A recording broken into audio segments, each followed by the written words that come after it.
Welcome to the Juice Radio Talk Show. Welcome to the Juice Radio Talk Show. Welcome to the Juice Radio Talk Show.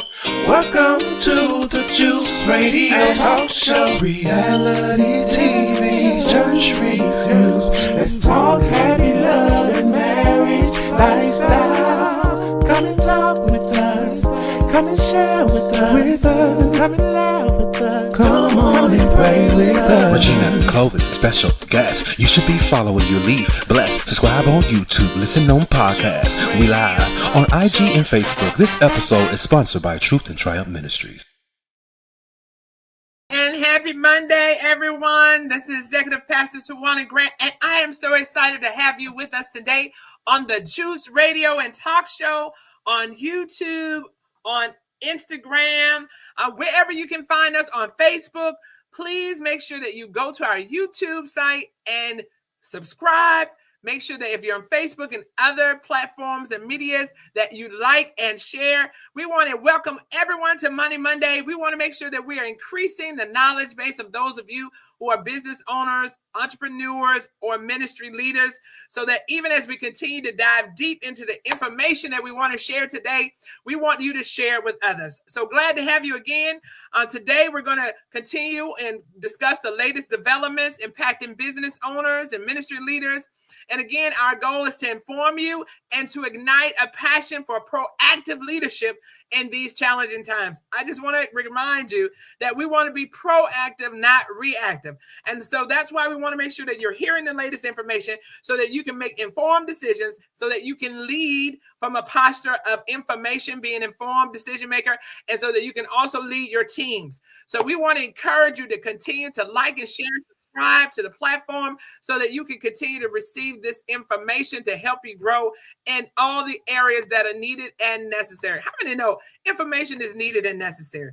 But I always say information is only powerful when you use it. And so you have to be able to apply the information that you are receiving so that you can reap the benefits from it. And so we want to encourage you, even as we share information today, write it down in your book and then task on it. Put down, what do I need to be doing in order to bring this to reality? We don't want to make all the good ideas and have all the good information, because God does give us creative and witty ideas, but then they're only ideas until you actually put them into action, so that you craft a plan and then you execute so that they can become a reality. And so we want to encourage you that as we build our organizations, as we build our future for better, that we want to encourage you to look at the things that are happening in today's economy, in our policies, and things that are changing according to procedures, so that you can be aware and so that you can be flexible to adapt. That is the theme for this current season. Mastering financial agility. What is agility? The ability to move quickly. So that's why every week we're sharing new information, so that gets you in a pattern of listening to information, consuming it, making analysis or assessment of the information received, understanding how it influences and impacts you and your business or your industry in your field. Maybe it hasn't hit you yet, but if you have a field that you operate with very closely, if your industry or the business that you service and provide works very closely with another industry that is being significantly influenced, then make sure that you understand that, because more than likely it's going to impact you too. So we want to encourage you. So today's amid surge, there's a market surge amid tariff speculations. So know that today U.S. stock features a surge in reports that the U.S. may reduce its proposed tariffs, boosting the S&P 500, the NASDAQ, the Dow Jones futures by over 1%. President Trump may narrow in the scope of the tariffs being announced on April the 2nd, potentially excluding certain sectors.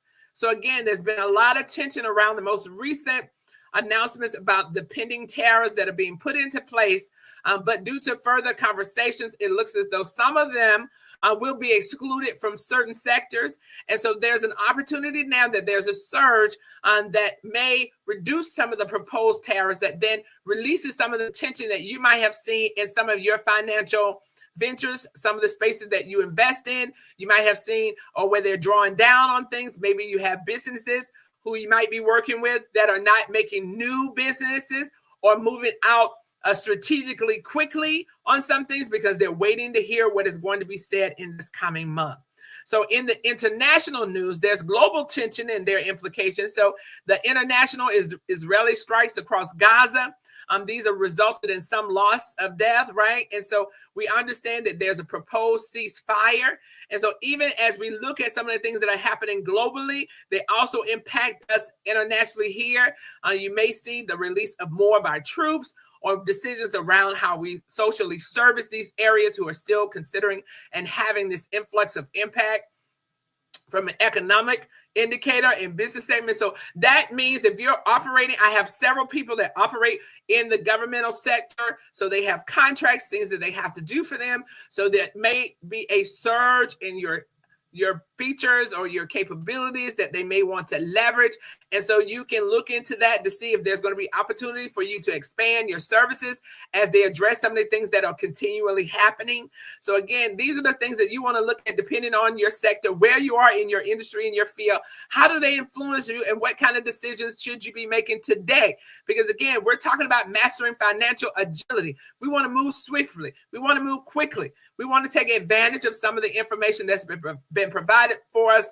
Of course, we're not doing that without having measured risk, right? So there's risk in every business that you have. Trust me. And everything that you do, there's some risk that you won't get the return that you've expected. There's a risk that people, if you're putting out a new product or service, they may not receive it, or they may not like it, or it may not sell as well as you thought it would. And so there are things that you do to mitigate risk, such as you have a panel to see if this particular item would be a benefit. What would the selling look like? You're looking at your competitors. You're looking across your field and industry, how are others being influenced? And so there are markers and indicators that we want to leave and use, right? We want to let them lead us into making good decisions. But these are things that you use to evaluate. Again, we want to be smart in business. How many know that? We talked about SMART goals: specific, measurable, achievable, relative, and time box. So you want to be smart in all your money decisions. You want to be smart about how you're making your moves this year because we know things are changing. So again, even from that global international impacts, there can be some influences. So even from the economic indicators and business segment, U.S. business activity rose in March. So again, even while you hear all this changes, all the influx of things that's happening, we still have business activity that is still rising, driven by the services sector. Again, those things that we provide, those services that we produce that are necessities, not always luxuries. And so because they are necessities, people still going to need them. Although manufacturing contracted due to the global economic uncertainties and tariff fears. So although manufacturing, shipping things out may have reduced or contracted some due to the pending tariffs or economic uncertainties. So we do see some slowdown in some areas, but not all. This is just the nature of business. This is the nature of the changes that are happening in our industries, the nature of things that are happening in our government and in our policies and procedures. And so I want to encourage you, because people oftentimes have a lot of fear. Don't be afraid, because this is a natural course of business. Every time we have a leadership shift, look at your organization. Some of you work outside of the marketplace like I do. So you work in the marketplace, you work in ministry, you work in your own family-owned or private businesses. So you have a lot of different vocations. And so just look at how those have shifted over time. You will see the influx of where things contrast or where they expand or where there's changes in policies that come in, even in those sectors of your life. So recognize that it will happen on the national and the global level as well as things change. And so here, input prices reached their highest in nearly 2 years, and businesses remain hesitant to increase staffing. So they've been maintaining their staffing. The composite PMI rose to 53.5, but concerns over tariffs and government spending cuts continue to dampen the sentiment. So again, people are still buying. There's still a heavy purchases of business services. There's still businesses are still being leveraged. So there's still a growth market in our GDP. People are still buying, but people are being cautious, right? So there's not a huge spending because we're waiting to see what is going to happen in this next turn of events. So again, want to encourage you not to operate in fear. We don't want to operate in fear. We don't want to operate from a posture of awareness and knowledge and wisdom. and assurance that because we've done some of the work we've been doing the first part of the year and the end of last year, because we have been aware of what we provide, we've been aware of our clients, we've been reaching out to our clients, we've been establishing our business, we've been establishing our foothold, we have been expanding, we've been looking at how do we thread in other products and services to make us even more advantageous for others to use us, right? So in that, perhaps you can leverage to create a more band or gap between what you're sending out and your expenses, right? Your expenses was coming in and what you're sending out. So you're getting a better gap on your return.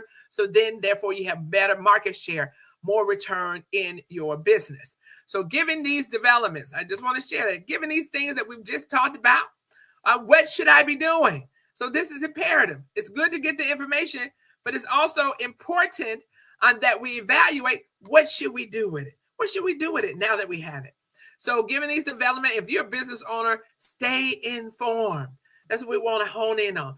Regularly monitor policy changes and global events that could impact your operation. So we've talked about that with some of the tariffs that are coming in. There may be a slowdown, as mentioned, about merchandise and manufacturing and other items coming across shore. And so you need to make sure that you're evaluating internally. How do I shift now? Maybe my model, maybe I was heavy offshore and not as heavy onshore. Maybe I need to shift that model so that I can make sure that I stay in continuity with servicing my clients. So you want to look at those policy changes because you also want to assess even your own financial marketplace. How do I get ready for what's coming? How do I get ready? Because if it's coming, it will influence what I'm doing as well. Diversify your supply chain. That's what we're just talking about. Mitigate risk by exploring alternative suppliers and markets, right? Are there others that can provide you the same thing that perhaps you're getting from offshore or you're getting from other areas that may become difficult to receive or costly? May become much more costly. So how can I be looking at it to be cost effective? Again, these are the things that we should be doing right now. Engage in advocacy. Participate in your industry associations to voice your concerns and influence policy decisions. I was just talking about this the other day with a person, and we were riding by, and it was like, oh, it's so many of these buildings being built over here, not really residents and homes. I said, well, all of that happened at your local government. You have to participate. If there's people that are building up around you, they normally have to have a hearing to be able to get their approval to bid, their and their approval to move into the space. You have to participate. So I'm going to say the same thing. As we advocate for our businesses, you need to connect to people who are aware, who are also able to influence and have your voice carry. Your senators, your representatives, your government people, but also in your local. We're more significantly impacted in most instances by our local government, just as much as we are by our more national, right, and our more state government. So you've got to participate. Get active. This is not the time to put our hands in the sand and hope that things turn out well. We don't want to do that. Why? Because we are leaders. We're visionary leaders. We lead from the front. We bring other people forward. We share information. That's the other thing. When you know something, share it. Share it with others so that you can help them win. Now, listen, I'll be honest. Everybody won't receive it. I have witnessed this myself. Even if your information is valuable, even if your information is a lesson learned that you learned, so perhaps it can prevent you from going through the same thing, you can even share that and it may not be received. But let's say this. You want to make the attempt. Because if you reach one or two based on your experience and you've advanced them further, you have helped. And so you give their mission and vision strength when you share information that you've already gleaned. I've already gleaned this information. I've already used it. I've applied it, and I know it works. So let me share it with you in the hopes that it will also advance you in what you're trying to do. So we want to be an advocate, not just for ourselves. I want to make sure I do this dual. It's not just for you getting everything you can get and canning everything you can.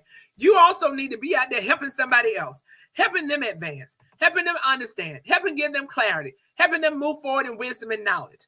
And so that's part of our advocacy, not just for ourselves, but for others who are also operating in our lane, operating in our space. And then you also want to make sure that you're operating where you invest in technology. So these 4 points: stay informed, diversify your supply chain, engage in advocacy, not just for you, but for others, and then invest in technology, enhance efficiency, this is really where we can draw down on some of our expenses. Enhance your efficiency. My sister has been saying this all year. She said, my word this year is better. I want to do better. And so part of efficiency and using our technology is to get us to better. I believe not just practice makes perfect. Practice doesn't always make perfect. It makes better. And so the more we practice it, the better we will become. That's one of the reasons why I love teaching. I love supporting others and learning in the various vocations that I have, because the more I teach, the more I learn, the more information that I go and gather so that I can expound to others, the more I grow, the more that I am built up, the more that I am strengthened. And so the same is in your technology, in your business. Don't be afraid of it. I know for many of us, when we're going into something new, it can be a little scary, but I want to encourage you, do it even though you might be afraid. Face your fears, because I'm a firm believer, you cannot fix what you won't face. And so maybe you have to go in tandem, bring somebody along with you, bring somebody along with you who can help you in the experience, that maybe they're more comfortable than you are. And then two of you, scripture talks about 2 is better than 1. It talks about how you can help one another. And so if you're falling in an area, that person can lift you up. They can help you in that space. And so even as a business owner, I always say this, you hire to your weakness, not your strength. I don't need 2 of me. I don't need 2 of me. I need somebody else who knows something else I don't know. I need someone else who can help me in my blind spots. And sometimes technology does that for you. If you can use technology in the right way, it will help you be efficient. It can reduce dependency on vulnerable sectors, right? It can help show you areas that will lead you to a much smoother path to get things done. And so when you leverage it, it gives you freedom to do other things. This is what I found out. When I appropriately task my time, even as a leader, when I appropriately give the time necessary to the things that are needed, I have time to get those done.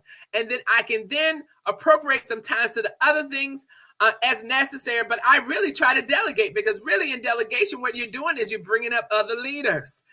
You cannot expect what you don't expect. So I agree with that. You have to be close enough to know what's going on, but then your hand doesn't have to take everything on. So again, we don't want to be jugglers. We don't want to be jugglers. We want to be delegators. We want to be taskmasters. We want to master that task assignment and delivery, because when you're a juggler, you have to touch everything.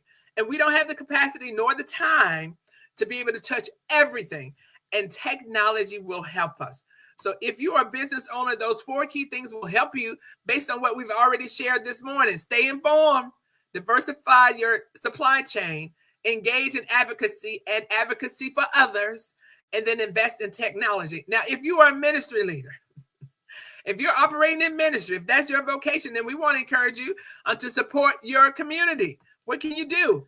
Be a community supporter. Offer resources, offer counseling to those affected by economic and geopolitical tension. So again, like the Money Monday, sharing information that can help others drive through this process, especially if you're in ministry. Create a platform where others can ask you questions. I do that all the time, mentoring one-on-one, establishing financial workshops in our ministry so that we can help others task through the process of what they are having to go through right now, so that we eliminate the fear and the anxiety by giving them wisdom, giving them support, and giving them resources. So we can do that. I'm not saying that we have to be all exhaustive. I say that even in the Money Monday. This is not all information. This is some information that help you push forward. And then promote unity, right? Foster environments that encourage understanding and collaboration amidst our societal divisions. So where we are, we can operate in such a way, in such a capacity that we help others understand, that we help others come to a understanding. I always say, even in my other vocation in the marketplace, we don't have to agree, but we can come to an understanding. We can understand why we need to do this. You may agree. You might have another path that you would like to take. There's always another way to do the same thing. Know this. We don't always have the right answers, and sometimes we don't have the only answer. Do you know that? Even as a leader, we don't always have all the answers. And so we have the combined intelligence of using others to help us push our ministry, help us push our purpose, help us push our vision focus. And that comes about cultivating unity. How can we help each other? Listen, it's not about who get the credit as long as God get the glory. How can we push it forward so that we're working in unity and we're getting the mission and the vision and purpose accomplished? That's where we need to go. And so you have to be able to help people task in that area, because a lot of times when we are immature in what we're doing, we haven't learned how to wield even our emotions. Oh my goodness. We're in such a wonderful lesson, even in our ministry, on becoming emotionally whole. This is our current discipleship lesson series because it is so imperative. It's hard to lead when you don't know how to lead yourself. How can you lead people? Lord have mercy. When you are moved all the time by what's happening around you, you're moved by your emotions, you make it difficult for people to have your influence and trust in what you're making, decisions you're making, and how you move it, because they don't know who's showing up today. So we've got to be cautious about that and promote that kind of unity, even in understanding with others, to understand, listen, they haven't grown to that place yet. Let's work with them. Let's enable them. Let's have the conversations that bring about growth. We're not trying to crush people. We want to bring about growth. And sometimes growth requires correction. If you read your scripture, I'm talking to ministry leaders now. If you read your Bible, all of it talks about some of that stuff, you're going to be offended because our flesh don't like it. Growth requires us to come out of our comfort, requires us to do some things that we haven't done before, or stop doing what we've been doing, because it's not the road to progress.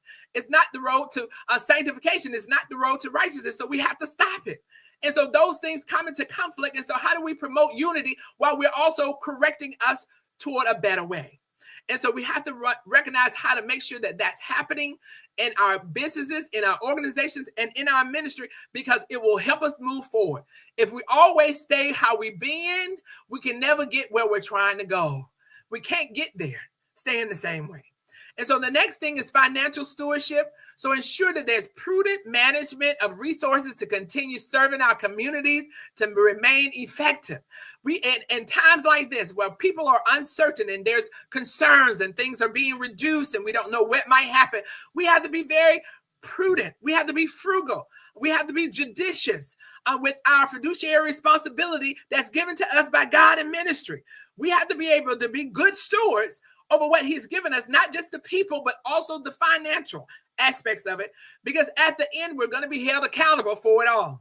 And so we have to be a good financial steward so that we can advance the ministry forward. Even in times like this, don't you know, the Bible talks about he'll give us water even in the desert. So even when things look dry over there, God got a ram in the bush. He has a way that he always provides for his people. And so we're not moved by that. We understand it. And so we operate in wisdom. And the scripture says, man make a plan, but God guides our footsteps. And so our plan is to submit it unto him and let him guide us. And that doesn't mean it won't come with adversity. That does not mean it won't come with trial. How many people know this? Peace is not the absence of trouble. It's the fact that you can still have trouble and still be assured of your end result. I want to encourage you. I want to encourage that you can have peace because we are assured of our end result. We know we're going to come out with the victory. We already got it. We just got to keep walking through the process. And so I want to encourage you, while it might look shaky, even as a leader, you're looking at the numbers and you're looking at the people and you're looking at what you have. I want to encourage you today, look to God. Keep your eye focused on God. Keep your eye on God. And then also adaptability. You got to be adaptable. You got to be able to move. That's what we've been talking about, posturing ourselves so that we can move when the things of life are happening. We can move with confidence. We can move with assurance, and we can move with agility, mastering agility in business and in ministry. And so you got to embrace new methods of outreach and support, leveraging technology to connect with people. And it's fine to do that. Listen, we're always going to have our base of people in ministry where you need to have a personal touch. There's always personal touch. There's always phone calls to be made. There's always elders who need to have that. And even our young people where they see us, and sometimes just an outreach of that. But then there are always ways where we can use technology to reinforce the messaging. Because it can get there faster, it can get there quicker, and it can multiply.